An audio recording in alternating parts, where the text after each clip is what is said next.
Come gather round. That when joy comes, forget everything and be in joy, because joy has its own intelligence. If you are being in God, God will do the work for you. It's only light. Good morning, everyone. Namaste.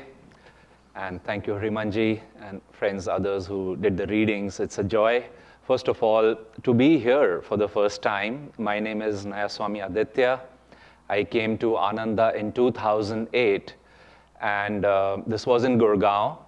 And I met Swamiji 4 days later. I had joined the men's monastery, so he was seeing the monks, and we met. And Swami said, I'm sending the monks down to Pune, which is a city east of Mumbai. Would you go there? So, of course, I agreed. And I was seeing Vahini this morning, and I hope Jaydhara can come, because it was Jaydhara was with us in the men's monastery at that time. It was a handful of us monks, and we took that journey from Delhi to Kolkata to wrap up some outreach that had been happening there for some years before we moved for good to Pune. But the thing was, soon afterwards, then Swamiji asked me, I'm also from a doctor, so my background is in medicine, and I'll share some stories. I was sharing with Padma and Hrimanji yesterday about my interaction with Swamiji, because that is a blessing. You know, it's very interesting.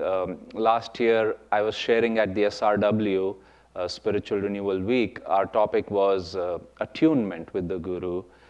And we were 3 speakers, and so we kind of divided the topic. And Dharamdas ji asked me, why don't you pick it up from a higher octave, he said. And there are always octaves. Like Swami used to say, there was once a philosopher, maybe a, saint in India, and he was very proud of his interpretations of the scriptures, and he was telling an audience one after another interpretations of the same verse. And he did about 25 such interpretations, and there was another scholar who he was kind of putting down. And he said, well, now is your turn. Such debates were common in the past. And so this scholar got up, and Swami would narrate the story. He told 85 more interpretations. And he said, I think that's enough. The point is that when we think of something like discipleship or other things, there are always octaves. And frankly, as many of you would know, this is a very mature community which has seen many decades of being here. That only in time, shall I say, mostly, these things reveal themselves. So it was my good fortune, that meeting with Swamiji, and of course after him, for us in India, it's Jayaji and Dhyanaji, then of course Jyotish and Devi ji, because when Swami said a few things to me, you have to rebound those ideas and thoughts, that what did he mean and how can we proceed. And it's very interesting. It's a little bit like, to give an example, when Master said to Swami, remember Swami had just come and Master was getting these heartwarming letters from Germany of how his teachings were helping people. And Swami, in his compassion, he says, oh Master, we should send somebody there if such openness is there. And Swami suggested a monk who was from Germany, knew German. And Master didn't respond much to that, except he said, maybe I'll send you there. And Swamiji was quite like, sealed his mouth, no more suggestions. Like they say in Ananda, if you give an idea, well, maybe that's where it began. Oh, why don't you do it? And Swami said, oh, no, sir, I was just suggesting. And ultimately, Swami did, as we know, decades later, move to Europe. But as he would later say, he said, the interesting thing was, people kept inviting me to Italy, but he said, I thought, but Master wanted me to go to Germany, so let's see. He was feeling it out. Finally, of course, it was very clear Master Divine Mother wanted him in Italy. And interestingly, he said he moved there only to find that the founding members were mostly German. And Master would play this game. He would ask, I don't know the exact story, but a friend read it in the Divine Trilogy by Durga Mata. And it seems Master would, let's say, ask for tea And people would naturally bring it to him, and he would thank them. And he would say, well, thank you, but actually what I really wanted was coffee. And he said, but you asked for tea. And he said, yes, but I was testing your intuition. And think about it. It can be confusing. It's anyway so hard to understand, reach a master, reach a guru. And he says something to you. And then he says, oh, by the way, what I really wanted is what I didn't say. And I share this because when Dharamdas ji asked me that, pick it up from that high octave, what I remembered was a time when he and Nirmala ji were in Pune, and this was 2011. Jaya ji, Dhyana ji were there. And Swami said a very interesting statement, which I had shared last year. Swami said, you know, Dhyana, he was looking at different people in the group. He said, you know, Dhyana, I am a guru. And she said, yes, sir, you are. And he said, yes, I am. And of course, now publicly, he never said that. That time too, it was a very close group. And Jayaji, who does not exaggerate things, I've lived with him for 7 years, so often he punctures my own exaggerations or enthusiasm about something. If it crosses the line, he said to us, he said, you know, Swami, it was very clear to see that he was with us, but he was also elsewhere. And he would come, he would look at us, he took a lot of time, he would look at somebody for a minute or two, and then he would say something. Then again, he was struggling with a challenging body. It was very challenging at that time. Actually, he had just come out of hospital with blood transfusions and a kidney failure that almost took his life. But then he said these things, and he gave very interesting advice. For example, he said, you know, Jaya, and he was looking at Jayaji, I don't know if he took his name, he said, it's not enough to share the teachings. He said, we must give bliss to people. That's like Master saying it's not enough to share the teachings and techniques. He said, give them consciousness, because the teachings are, as we know, in the books and such. So the point was, and it's my good fortune that I was sharing some of my ideas about a bookstore, a hospice, and with Padma and Raymondji, because they have spent so much time with Swamiji, and I just wanted to see, and as over the years, what he said has beautifully been refined and feels right, as I said in the beginning, as time goes by. So it is that, we all refine, you might say, that aspect of ourselves. So as we talk about this topic, and thank God for that topic last week, it's quite a frightening prospect, no? Master said that how devotees fall, and here was Judas, he was a prophet. Master said he had to be a prophet. All 12 of them who were with Christ in the close circle, he said they were prophets. And how can a prophet fall? Like, again, you finally meet a guru. He's giving you clear instructions, but as they say, often under the brightest lamp, right underneath, there has to be an equal amount of darkness. It's the light spreads everywhere, but somewhere in this world of duality, unfortunately for us, that darkness does exist, but we can learn from it, so that now, like they say in medicine, even the worst of surgeons is a wonderful example. So when you join a department, I remember my second day, I was in the rounds, the professors, then the third year residents, second year. I was first year, first week, so just listening, observing what's happening. And a case came, and so one person was running into the theater, and he excused himself. He said, sir, so-and-so will give the rounds on my behalf for the male surgical ward. I'm taking this patient for an appendix operation. And the professor said, absolutely, but be sure to open him on the right side this time. And I knew that much. You have to read anatomy before you get into the appendix is mostly on the right side. Our human bodies once in a while can surprise us. But when he said, open him on the right side, I looked at my next senior under whose mentorship I was, and I said, he said last time he opened on the left. And everybody had to get in to sort it out. And so anyway, when we think about, we certainly don't want to fall, But then how do we rise? And again, in rising, there is this spectrum. Let's keep that spectrum in mind. Fortunately, Master said, if you even do 1% of what I'm telling you, you will find God. I don't know what is the exact number. Some say 10%, some say 1%. But that's very reassuring. But as we know from Swamiji, and I'll give some other examples, Rajarsi Janakananda. Think of discipleship. Rajarsi Janakananda, Sister Gyanamata. Think of Hanuman. I mean, there was a whole monkey army, but he stood out.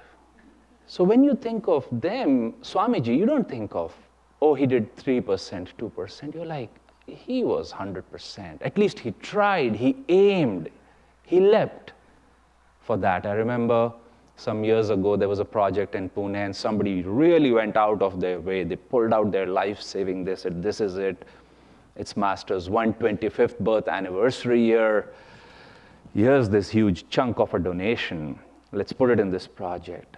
Man, I very graciously, happily, with a lot of respect for their commitment, took it, put it in the project. Later, somebody came up to me and they said, you should have cautioned this person. You should have maybe spoken to them, advised some practicality. So in the moment, I said, it is a unique step. I said, I'll think about it, what you're saying. But just an hour later, this example came in my mind, and I went and spoke to this devotee. I said, the thought just came to me that Sita is in Lanka, in the Ramayana, as the story goes. Ram is here. He needs somebody to go there to find out. And Hanuman, nobody can go. Hanuman is standing there. And he's finally overcoming all his doubts. His latent powers are coming to the fore. He's almost ready to jump. And Ram says, I want you to jump, but don't jump too much. Jump enough. Jump more than others, but don't jump that much. I said, if anything, my job, I told this devotee, is to encourage people to jump, to rise. Swami said, how do you become a spiritual superman or a spiritual superwoman? In the book, there's an essay in the book, Religion in the New Age. He said, you jump, spiritually speaking, not like Babaji asked this devotee to jump, unless Babaji asks you. But he said, jump. Swami says, jump with the faith, not presumption at all, with the faith that the masters are going to catch you. Just like a little child, when you're swinging them, they jump and you throw them actually, swing them in the air, and they know that I'm going to be caught. And it's a very thrilling prospect, and so it is with us. So when we think of Swamiji, I think some qualities come. So I'll share a few stories of Swamiji, some of Master's disciples, and then just a few stories of my time with Swamiji, because that was special, especially from a principle point of view. One was, let's say if you think of Swamiji, there was, he had so much, and I was asking Padma and Rimanji, and actually Rimanji, you confirmed something I've heard from pretty much everybody, because I've repeated this question to all who saw Swami very early on. You mentioned vitality, which is another form of saying energy, abundance of energy, enthusiasm. That's something I've heard. So if we are trying to rise, think of a rocket. Where's your fuel? Where's the heart? Where's the willingness? Swami had that extreme willingness. And I remember one time when he was launching a book in 2012 in Mumbai, actually. And a gentleman was there. He's the son of Neem Karoli Baba's foremost disciple, Maunima, who went in silence. One fine day he told her, you should be in silence. And his son told me, now he's in his 60s, but he said, I was 12 years old. And Baba tells my mother, you should be in silence. And she didn't even say yes. She bowed and went into lifelong silence from that moment. Now, next to his Samadhi place, they have built a new temple in the last some years to honor her discipleship. And so he said, he was in Pune, he had met Swamiji, I was showing them around, and he called me on the day Swami's biography was being launched in Mumbai. And he said, Aditya, I reached home, and Swami had gifted them some copies, and he said, I gifted Ma, showed Ma the book. Without so much as opening the cover, she would telepathically or through a slate and chalk right to him. And she said, "This book will be a success." And she said, "I want you to know that not only was Yogananda a very great master, Kriyananda is a very great disciple of a very great master." And then she said, "His discipleship is the rarest of the rare kind in this world." Of course, I passed on that message to Swamiji through his team, and that evening, hundreds of people were waiting outside because 1,100 people had filled the hall inside, and nobody could come in. The book, of course, was a roaring success. But keep that in mind, that as we, like Maunima, it required that devotee of greatness to see that in Swamiji. And so it is with us. Swami said, "I've just been at it a little bit longer." And finally, when we come to the path where we say, okay, I want peace in the beginning, harmony. Finally, we define it as God, which is the source of all things. Master said, Sri Yukteswarji spent 6 months when he joined the ashram, when Yogananda joined the ashram. He said the first 6 months, we discussed one sutra of Patanjali, the first one. And what is that first sutra? I won't go in the detail, but it is, Swami says it says, now we come to the study of yoga. That, okay, you've joined. Before we get into yoga, Kriya Yoga, let's discuss what this is about. How will Kriya itself be effective? And in short, Master said, he convinced me, he proved, he showed us all that we are in a world of duality. And he said, unless we get that right, we again and again miss the point. You want something, and in this world like that, there's light and darkness, something is offered. For Judas, who was so close to the light, Master said, you're not safe till you reach Nirvikalp Samadhi. So as we rise, let's not be afraid, but let's just be more aware and keep moving in that direction. Now, in that reading from Rays of the One Light, there was a mention of, the highest priority is to be in tune with joy. Swami says if joy comes, bliss comes, keep everything aside. Why would that be the case? There are people in the world right now, we are just at the beginning of Dwapar Yuga, there's poverty, there's extreme conflict, all sorts of opinions, you name it, on the surface, outside, you have these challenges, and so many times the heart does go out there, and it's good to serve, but here's this expensive ointment being applied to Christ at the beginning of his ministry. Judas knew how to use the money for better purpose, outreach perhaps, and things like that, and Christ is correcting him. And at the surface, it may seem like what Christ is saying, that me ye shall have, the poor ye shall have always, but me not always. And that I'll be gone soon, which he did. But see it from an impersonal perspective. He was Christ consciousness, God consciousness personified over there. In that group, a devotee, Mary in this case, saw that.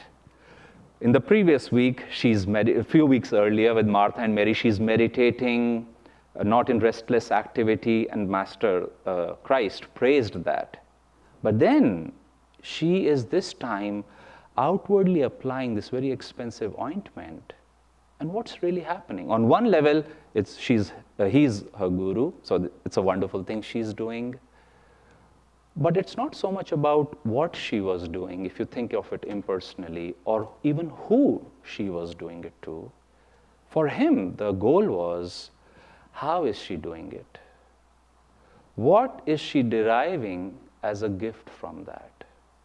Somebody told me a story one time that a person wanted to give Swamiji a foot massage when they heard Swamiji likes foot massages, and at the end of a long talk and such, he would appreciate that. And this person said, so somebody was asking Swamiji, should we allow?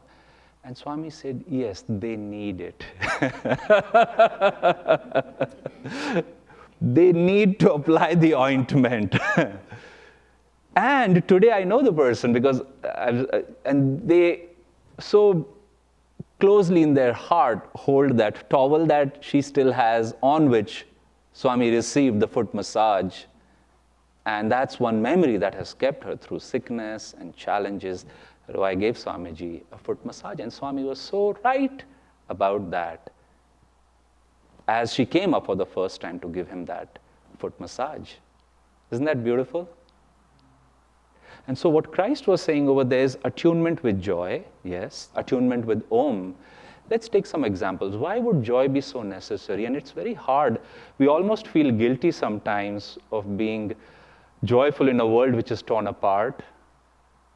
But Swami would say, don't you see, I remember one of his letters in Divine Friendship, he says, don't you see, joy and divine bliss is the solution, is the way out. It doesn't help to be poor. You can help the poor, but again, Master said, they're again poor. You give somebody food, it's again over there. And you should do it. Again, remember, it's the consciousness with which you do what you do that matters.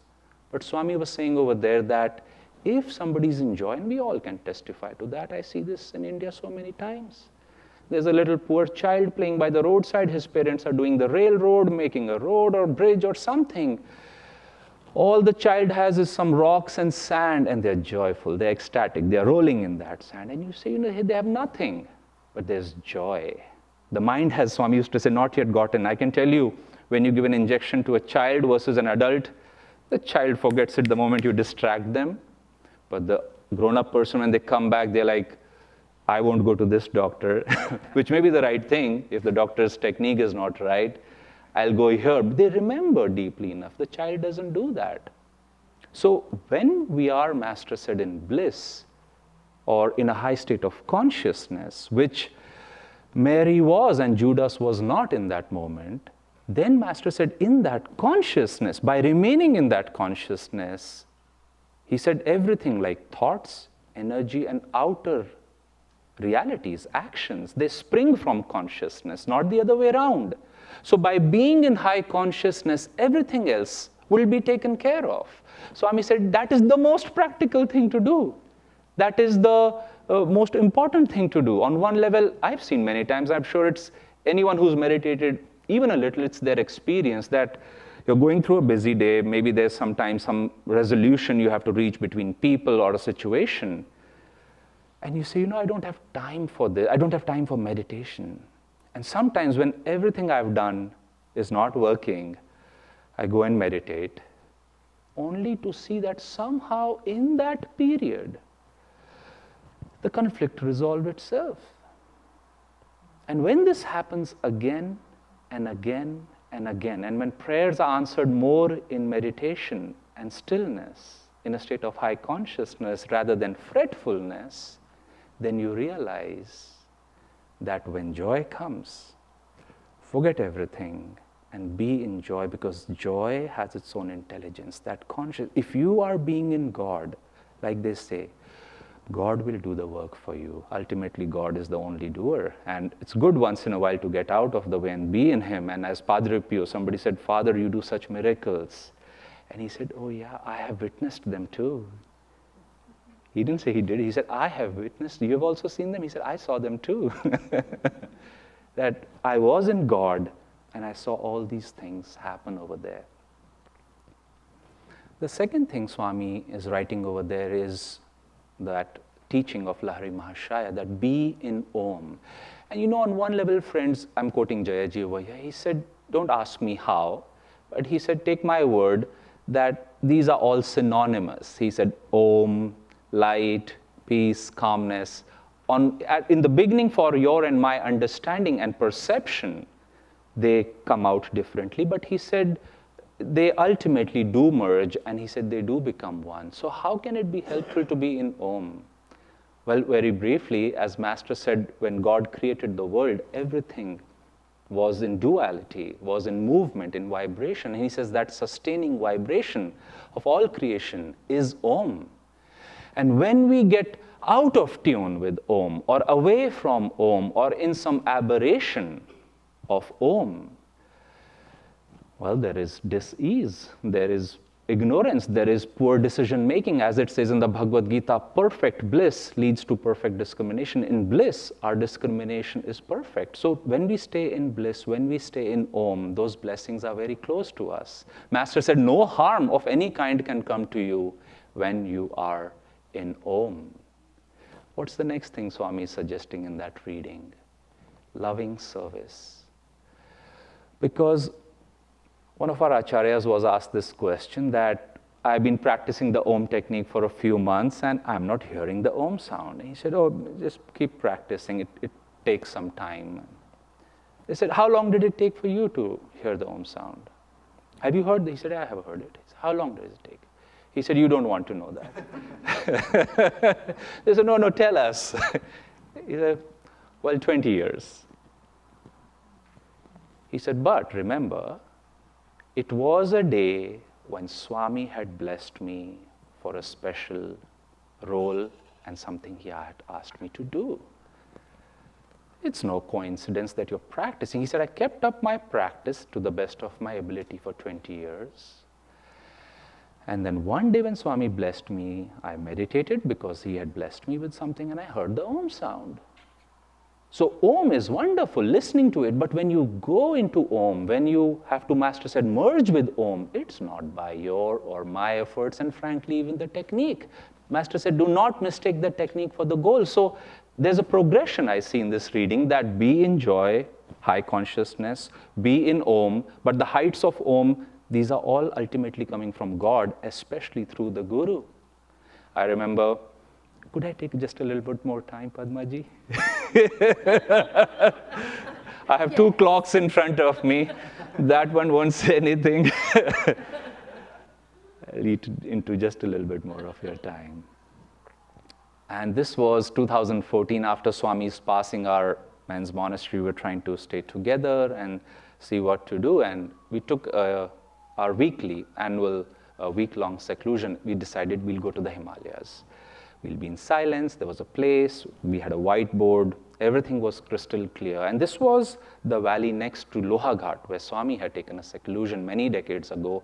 If you read about it, he said, I was in such divine peace that I could have stayed there forever. But he said, of course, his role and responsibility and Master's direction was such that he couldn't, and he didn't, fortunately. Otherwise, where would we be if Swami was in the Himalayas? And so, knowing that story, I prayed to him at night in my tent. I said, Swamiji, we are starting our seclusion for a week. Please bless me and all my brothers with the same peace that you experienced decades ago. And I slept.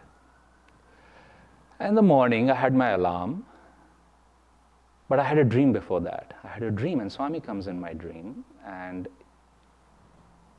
he smiled, and he didn't waste any time. He pulled out a white smartphone, and he showed me the smartphone. And he said, Aditya, do you have one of these? I said, no, sir. I used to have a very simple, old-style phone. He said, why don't you please buy one? I think this is exactly what you need. I said, okay. He said, very good. The dream ended. It was so vivid, I woke up. And my alarm rang, so I realized it's 5:30. But you see, like everybody, was in silence. And you don't forget such things. It's very clear in my mind even now. Now, the interesting thing was, and he had told me, he said, you will have a very busy life outwardly like mine. But here's the interesting thing. I go to the Himalayas, I ask for peace in a week of silence and seclusion. And the first thing he shows me is a smartphone. He makes sure, he said, buy this. I said, I will. He said, very good. And I had a very blissful week of meditation also. Some experiences we all know in seclusion, when you go deeper, suddenly the techniques reveal those higher octaves. And I share that because the Guru unlocks those things. Swami would quote that Ramakrishna had work to get done. So he gave Vivekananda a divine experience. And then naturally Vivekananda says, oh, more please. He says, metaphorically, he said, now this is a key to your gate of kingdom of God. And he said, I'm keeping it right here. When you have finished my work, I will give you the key. And that is how it is sometimes between parents and children, no? Just finish your homework. Do this and I'll do that. And Master Swami says discipleship is you're a divine child of the Guru. And keep that in mind. I often go back that Om is wonderful and I can keep struggling with Om. But like our teacher also said, after 20 years, by His grace, the deeper aspects are revealed to us. And we should be, of course, grateful. Our path, I can see now why Master said do 1% or 10%, because there are so many ways in which He can finally bring us all home. Actually, there are as many ways as are each one of us, so many of us. Another thing, Swami, and now I'm moving from, you might say, high consciousness, Om, into loving service to the Guru. I had just come, as I mentioned, to Gurgaon. Swami said, why don't you go? Are you willing to go? I said, I'm willing. And he said, okay. He told Shankara, he said, Jamal, earlier known as Jamal, he says, take Aditya on so-and-so's ticket. So I got on somebody's ticket, and Swami in those few days, in that very meeting actually, had told me, why don't you start a rural clinic? I said, okay. But you see, Swami would tell you to do things. He never gave you money. He told me one time, why don't you come to the US? I was a monk on, what is it, $80 of a salary per month. And he said, why don't you come to the US? I said, yes. So then you have to figure out how to do it. So he told me, why don't you move to Pune, start a clinic? I said, okay. So I got on the ticket. I don't know these other monks so well. And who asks another monk for money? I didn't know how it works. So I'm sitting there because I went home and I had given whatever my little earning was till that time in life to my family. I said, I'm going. And I had like $8 in my pocket. And I'm like, wow, I'm going to Kolkata. From Kolkata, I'm going to Pune and starting a clinic. Let's see how this will work. And at the railway station, we were waiting for the train, and a beggar family comes up to me. And they said, sir, please, can you give us some money? We missed our train, and we need to go. There were 3 of them. So I looked, I said, okay, how much do you need? He says, I need 500 rupees. And I had 510. So he said, I need 500 rupees. So I smiled. I said, Divine Mother, you are testing me. So I called him to the side and I gave him 500 rupees. Now I have 10 rupees. At that time, a bottle of water cost 10 rupees. So I get in the train, I'm thirsty, I get a bottle of water, and then I tell Divine Mother, I said, I'm back to being an infant. I am traveling this country. I don't have a credit card. I don't have any other money. I have no money right now. And I said, Mother, I'm not going to ask the others. You will have to take care of me. Let's see how you do it. 1 minute later, one of the monks comes up to me, and we were all scattered in different parts of the train, and he presses something into my hand. I said, what is this? He said, take it. I opened, there was some money. I said, why is this? He said, you see, we are relocating to Pune, so somebody gave donations, and since you're part of the monastery, I thought you might need some. And I opened my hand, it was 2,000 rupees. So I tell people, if you want to quadruple your money in 1 minute, then when I reached Pune, it wasn't over. Swami said, clinic. And Swami, if he gave you some work, he was making sure, how is it going? So the first thing I did was, I took 10,000 rupees on loan from Steve, one of the monks, and my salary was 4,000. So with 14,000 one morning, I set off. Now, Swami had also encouraged us to start other things, and my passion is books and library. So I asked him, I gave him a book. He said, oh, I love this book. These kind of books will be wonderful. So I set off to the best bookstore I knew in Pune, and I'm spending like 3-4 hours over there. And this man comes up from behind and he said, can I help you, sir? I said, no, I'm going through books and I'm selecting a few books. He said, you've been going through them for 4 hours. I said, I'm looking for a certain kind of children's books, He said, all these books are very good. I have handpicked them myself. I said, that's the problem. Your books are very good, but I have limited amount of money. And so he saw me again in a monastic garb. I was wearing whites. And he said, what do you do? I said, I'm a disciple of Yogananda. He said, oh, Kriyananda, Yogananda, the art and science of Raja Yoga. He said, I have that book. It's one of our bestsellers. He said, why? I have some questions about these teachings. Why don't you and I have coffee? So I said, I also have to do some shopping for my clinic, which is starting tomorrow.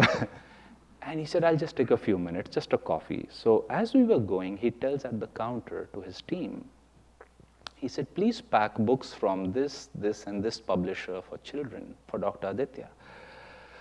I said, Rohit, I don't have that kind of money. And he said, I'm not asking you for money. I said, that's very kind of you. So we went for coffee. At some point, I excused myself to go and do my clinic shopping. And I had told him in the middle how I'm doing all of this. And while I was shopping for my stuff, he gives me a call. He says, can you swing by my shop? By the way, I forgot we had an online audience too. And I said, I will. So I went there. He was standing in the parking with an envelope. And he said, just take this. He didn't allow me to get off.